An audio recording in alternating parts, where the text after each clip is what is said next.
आज की ये जो प्रेस कॉन्फ्रेंस का मुद्दा है, ये हमने सीनियर सिटीजन्स के हवाले से जो मुअज़्ज़ज़ हमारे शहरी हैं उनके हवाले से आज बात करनी थी। चूँकि हमारा समाज जो है ये तीन तबकात पर मुश्तमिल है, यानी सीनियर सिटीजन्स, मुअज़्ज़ज़ शहरी हमारे, और बच्चे और ख़वातीन। ख़वातीन और बच्चे, उन पर तो बात होती रहती है। ख़वातीन के अपने हुकूक़ हैं, बच्चों के अपने हुकूक़ हैं। और सीनियर सिटीज़न जिनका एक बड़ा रोल, एक बड़ा हिस्सा है हमारे समाज में, इनका एक बड़ा खासा तजुर्बा भी रहता है, लेकिन इनको किसी हद तक हम नेग्लिजेंट इस तरफ है हम, और इनको हम इग्नोर करते हैं, हमारे समाज हो या हमारी हुकूमत हो, जो भी है। तो इस लिहाज से हमने आज कहा कि इस पर बात हो जाए तो बेहतर है। और दूसरी बात यह है कि हम चूँकि आज के डेट से ही सीनियर सिटीजन्स के हवाले से एक Jammu Kashmir senior citizens council के नाम से एक ऑर्गेनाइजेशन का हमने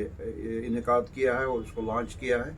और वो जम्मू कश्मीर में सीनियर सिटीजन्स के हुकूक़ के हवाले से, सीनियर सिटीजन्स के वेलफेयर के हवाले से, या उनके जो भी मामलात है उस हवाले से काम करेगी। और इस लिहाज से हमने एक कॉन्स्टिट्यूशन भी बनाया और इसको एस्टैब्लिश किया है, इस ऑर्गेनाइजेशन को, इसको कॉन्स्टिट्यूट किया है। तो इस मुद्दा के लिए आपको आज बुलाया है। असल में जो हमारे सीनियर सिटीजन्स हैं, जो हमारे मुअज़्ज़ज़ अफराद हैं, उनका एक तजुर्बा भी रहता है ज़िंदगी में और उनका एक कंट्रीब्यूशन भी रहता है हमारे समाज के तई। लेकिन जब वो उस एज में, उस उम्र तक पहुंचते हैं जहां उनको ज़रूरत होती है मदद करने की, जहां उनको ज़रूरत होती है काउंसलिंग करने की, जहां उनको ज़रूरत होती है अपने बच्चों की तरफ से खदमत करने की। लेकिन आपको भी मालूम है, हमें सब मालूम है कि जहां हम देखते हैं, समाज में नज़र डालते हैं, तो वहां हम देखते हैं कि हर तरफ से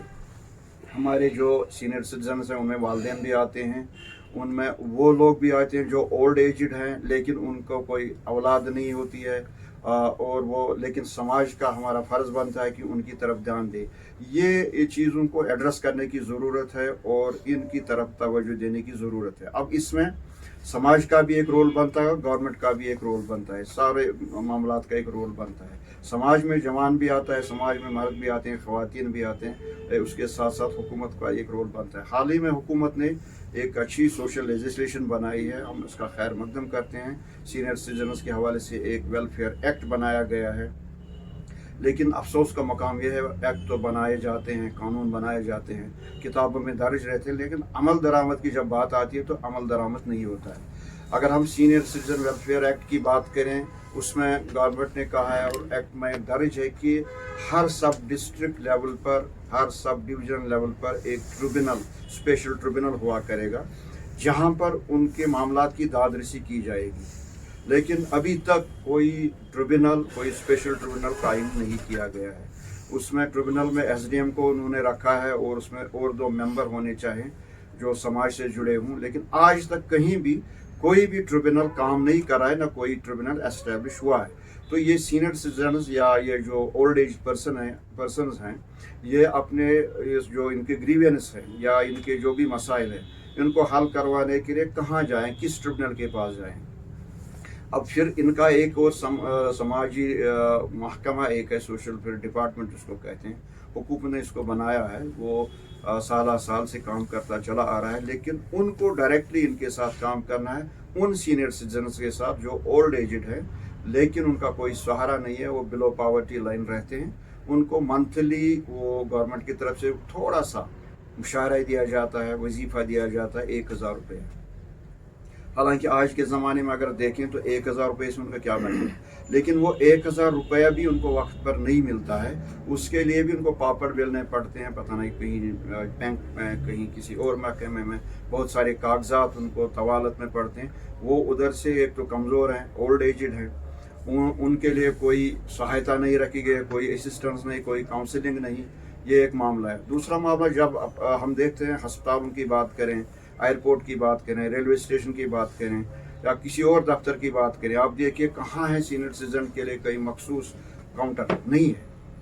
तो वहाँ सीनियर सिटीजन्स की कोई अलहदा लाइन नहीं रहती है, उनको उसी लाइन में, जनरल लाइन में जाना पड़ता है जहाँ उनको खड़े रहना पड़ता है घंटों।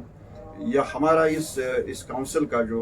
मुद्दा व मकसद है, ये जो काउंसिल आज हमने बनाई, उसको लॉन्च किया है। इसका मकसद यही है कि जहाँ कानून के हवाले से, कानून के हिसाब से जो भी सीनियर सिटीजन्स को या ओल्ड एज पर्सनस को हुकूक हासिल हैं, उन हुकूक को अमल दरामद कराने के लिए, उन हुकूकों को बाअमल लाने के लिए जहाँ भी इस काउंसिल को जाना पड़े, चाहे हुकूमत के पास जाना पड़े वहाँ हम जाएँ, अगर अदालत का दरवाज़ा भी खटखटाना पड़े वहाँ भी हम जाएँ ताकि इनके हुकूक को इनको मिलें। लेकिन उसके साथ साथ हम चाहते हैं, ये काउंसिल चाहती है कि अवेयरनेस जनरेट करें हम समाज में, क्योंकि समाज में हमारे जो भी जवान हैं उनको ज़्यादा जिम्मेदारी है इस तरफ। जवान हमारे बच्चे हैं, उनके वालिदैन हैं, हमने देखा है कि अपने वालिदैन को वो पछपूछ डालते हैं, उनको नेगलेक्ट करते हैं वो अपने मेंटेनेंस में। उसी लिए ये कानून बने थे। अब हमारा ये मकसद है कि हम इमाम साहिबान तक, खतीब साहिबान तक पहुँचे, उन तक रसाई करें, या जो मीडिया हाउसेस हैं या इलेक्ट्रॉनिक मीडिया है, प्रिंट मीडिया जो भी है, उन तक पहुँचे, उन तक रसाई हो, ताकि ये जो हुकूक है सीनियर सिटीजन्स के या ओल्ड एज पर्सनस के जो भी मामलात हैं, उनकी जो भी ग्रीवेंसेस हैं, चाहे हुकूमत की जानिब हो या समाजी जानिब हो, उसकी तरफ हम ध्यान दें और अवेयरनेस जनरेट करें ताकि लोगों को पता चले कि हमारे हुकूक क्या हैं, और जो ड्यूटीज़ कास्ट होती हैं समाज पर, उनको पता चले कि हमारी ड्यूटीज़ सीनियर सिटीजन्स के हवाले से क्या है। और हमारा मकसद ये है कि कहीं ना कहीं हो सकता है चंद साल इसमें लगें अवेयरनेस जनरेट करने में, और चंद साल लगेंगे इस काउंसिल को या हमको हुकूमत को सेंसिटाइज करने में, लेकिन हमें पूरा यकीन है और हम ईमान से कहते हैं कि कुछ मुद्दत के बाद ज़रूर जागृति आई होगी, ज़रूर तब्दीली आई होगी हमारे बच्चों में भी, हमारे जवानों में भी, हमारे समाज में भी, और हुकूमत के जो भी कारंदे हैं उनको भी सेंसिटाइज किया हुआ होगा, ताकि ये जो हमारे सीनियर सिटीजन्स हैं या जो हमारे ओल्ड एज जो हैं, जिनके पास कोई सोर्स नहीं है या जिनको कोई पालने वाला नहीं है, उन तक वो अपने हुकूक उनको मिले, या उन तक वो इमदाद जो उनको ज़रूरत है वो मिले। हालांकि हम अभी तक यहाँ इस के ख़िलाफ़ ही थे कि यहाँ हमारे जम्मू कश्मीर के हवाले से अगर हम बात करें कि ओल्ड एज होम्स की यहाँ ज़रूरत नहीं थी, और ना हम समझते थे ये ज़रूरी है, लेकिन अब लगता है कि ओल्ड एज होम्स की अब ज़रूरत है। वो इसलिए क्योंकि हमने देखा कि बहुत सारे बच्चे ऐसे हैं जो रियासत से बाहर हैं, जो अपने काम के हवाले से या किसी और पढ़ने के हवाले से कहीं दूर चले गए हैं। यहाँ उनके माँ बाप हैं, वो सिनफ़ नाजुक में पहुँचे, उनकी वो ज़ईफ़ उम्री है, वो बीमार भी रहते हैं, उनकी देखभाल कौन करे। पहले ज़माने में समाज में ऐसे लोग थे जो उनको देखभाल करते थे, या अपने रिलेटिव्स, अपने रिश्तेदार जो हुआ करते थे वो उनके पास जाते थे। लेकिन आज के ज़माने में, आज के वक्त में, आज की डेट में किसी के पास टाइम नहीं है, किसी रिलेटिव के पास टाइम नहीं है, वो नहीं जा पाता है। अब जो बच्चे हैं, बच्चे बाहर हैं नौकरी के सिलसिले में या पढ़ने के सिलसिले में, अब इनका ध्यान कौन रखेगा। इसलिए इस किस्म की तंजीमों को फ़याल बनाने की ज़रूरत है, और इसीलिए हम चाहते हैं कि अगर कम से कम वो ओल्ड एज होम ना यहाँ बने जो रात को भी वहाँ ठहरें, लेकिन कम से कम ऐसे होम बने, ऐसे सेंटर बने जहाँ ये हमारे मुअज़्ज़ज़ अफराद, हमारे मुअज़्ज़ज़ अशख़ास ये आएँ, ये सीनियर सिटीजन आएँ, गपशप करें, बैठे, समन बल जिसका हम नाम देते हैं, मीटिंग पॉइंट, वो आए, अपनी सॉरोज़, अपने जो भी गम है या जो खुशी उनकी होगी वो शेयर करें आपस में, और बैठें, अखबार पढ़ें, टीवी देखें, एक दूसरे से मिलें, सारी जानकारी हासिल करें, फिर वापस जाए अपने घरों को अगर उनके पास घर में ऐसी सहूलियात हैं। हाँ, फिर हो सकता है कहीं कभी ऐसा भी हमें लगे कि कुछ लोग हैं जिनको घर में कोई देखने वाला नहीं है, उनके लिए ऐसे होम कायम करने की ज़रूरत है। वहाँ गवर्नमेंट का भी रोल बनता है, सोशल वेलफेयर डिपार्टमेंट का भी रोल बनता है, और हम जैसी जो तंजीमें हैं समाज में जो काम करते हैं समाज के तई, समाज को बदल डालने के तई, हमारा भी एक रोल बनता है। और लेकिन ये रोल तभी हमारा कामयाब हो जाएगा जब समाज का हर फर्द इसमें अपना कंट्रीब्यूशन करे, समाज का हर फर्द इसमें अपना योगदान दे।